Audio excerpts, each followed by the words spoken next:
Hello students, welcome to my channel Ahead with Science. My name is मधु श्रीवास्तव और आज जिस topic के बारे में हम डिस्कस करने वाले हैं वो है ऑर्गेनल वैक्यूल। अब वैक्यूल क्या होता है? वैक्यूल सेल में ही पाया जाता है, ये तो हम समझ रहे हैं। ऑर्गेनल के बारे में बात करें इसका मतलब सेल के अंदर ही पाया जाता है। तो वैक्यूल क्या होता है? वो स्टोरेज सैक्स होते हैं या फिर लार्ज वेसिकल्स होते हैं। ऑलराइट, अगर हम प्लांट सेल के बारे में बात करें, फॉर एग्जांपल ये प्लांट सेल है। मैं एक प्लांट सेल का एक डायग्राम यहाँ से बना दे रही हूँ। ये प्लांट सेल है, this is the cell wall, okay. और इसके अंदर यहाँ पर एक न्यूक्लियस है और यहाँ पर एक वैक्यूल है, बड़ा सा वैक्यूल। एनिमल सेल की बात करें तो एनिमल सेल में ये न्यूक्लियस है और यहाँ पे छोटा सा वैक्यूल है, ओके। तो this is the plant cell, इसमें सेल वॉल पे शो किया है। तो ये प्लांट सेल को रिप्रेजेंट करता है, ये एनिमल सेल को रिप्रेजेंट करता है। प्लांट सेल में अगर हम लोग वैक्यूल की बात करें तो वैक्यूल जो होता है वो काफ़ी बड़ा होता है, लार्ज वैक्यूल होता है। लेकिन एनिमल सेल्स की अगर हम लोग बात करें तो एनिमल सेल्स में छोटा वैक्यूल होता है या तो वैक्यूल ऑल टुगेदर एब्सेंट होता है। अब हमने बोला कि जो वैक्यूल होता है वो लार्ज स्टोरेज सैक्स और लार्ज वेसिकल्स होते हैं। अब ये स्टोरेज सैक्स, तो ये क्या स्टोर करते हैं?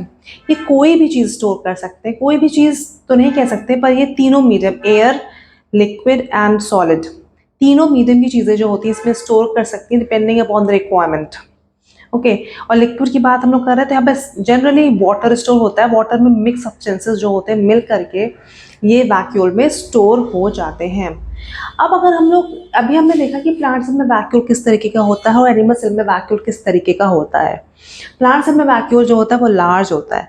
कई बार ये जो वैक्यूल होता है इतना बड़ा हो जाता है कि वो 50 to 90% of the cell volume को ऑक्यूपाई कर लेता है।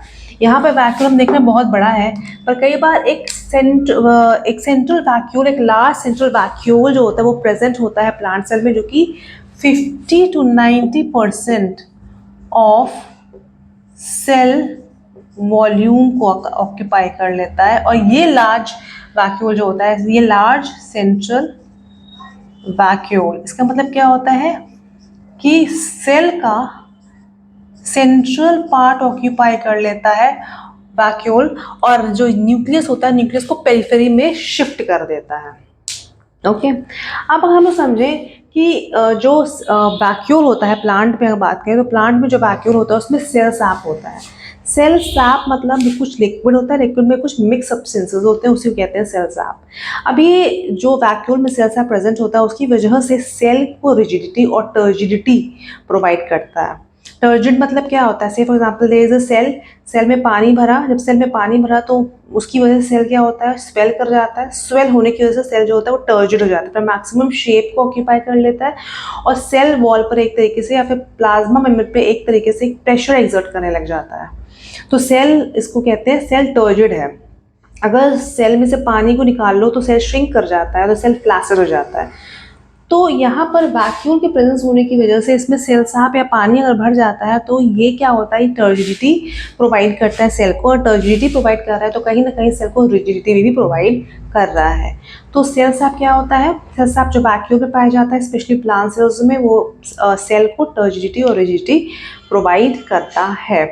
उसके अलावा ये है कि वैक्यूल में कुछ इंपॉर्टेंट सब्सटेंसेस पाए जाते हैं जो कि सेल की लाइफ के लिए बहुत इंपॉर्टेंट होते हैं, सेल को चाहिए होते हैं वो सब्सटेंसेस, जैसे अमीनो एसिड्स हो गए, प्रोटीन्स हो गए, sugars and other organic acids. तो कुछ इंपॉर्टेंट सब्सटेंसेस भी वैक्यूल में जो सेल सैप होता है उसमें स्टोर होते हैं जो कि सेल को चाहिए होते हैं, सेल को रिक्वायर्ड होते हैं। उसके बाद एक चीज़ होती है, जैसे अमीबा के बारे में हमने पढ़ा है। अमीबा जो होता है फूड को इनगल्फ करता है। अब ये फूड को जब इनगल्फ करता है तो ये फूड जाता कहाँ है? ये फूड सबसे पहले वैक्यूल में जाके स्टोर होता है। उस वैक्यूल को जिसमें फूड स्टोर होता है उसे कहते हैं फूड वैक्यूल। और कुछ ऐसे यूनिसेलुलर ऑर्गेनिजम्स होते हैं जिनमें स्पेशलाइज्ड वैक्यूल्स होता है जो कि एक्सेस वाटर को, मतलब पानी अगर ज़्यादा हो गया है या फिर वेस्ट मटेरियल एक्यूमुलेट हो गया है सेल में, उसको क्या करता है? रिमूव कर देता है फ्रॉम द सेल, उसको एक्सपेल कर देता है फ्रॉम द सेल।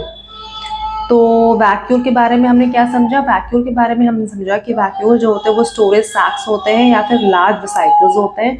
ये स्टोरेज सैक्स जो होते हैं ये एयर, वाटर और लिक्विड और सॉलिड, तीनों चीज़ों को स्टोर कर सकते हैं। प्लांट सेल में जो वैक्यूल्स होते हैं वो लार्ज होते हैं और जो एनिमल सेल्स में वैक्यूल होते हैं वो छोटे होते हैं या फिर एब्सेंट होते हैं। उसके अलावा हमने समझा कि सेल साफ जो होता है वो टर्जिडिटी और रिजिडिटी प्रोवाइड करता है। एंड अगर हम लोग फूड वैक्यूल के बारे में बात करें तो फूड वैक्यूल जो होता है वो अमीबा में पाया जाता है, और कुछ स्पेशलाइज्ड यूनिसेलुलर ऑर्गेनिजम्स होते हैं जिसमें स्पेशलाइज्ड वैक्यूल पाया जाता है जो कि एक्सेस वाटर और वेस्ट मटेरियल को सेल में से रिमूव करने में हेल्प करता है। So that is all for vacuole. Please like, share, subscribe and thanks for watching.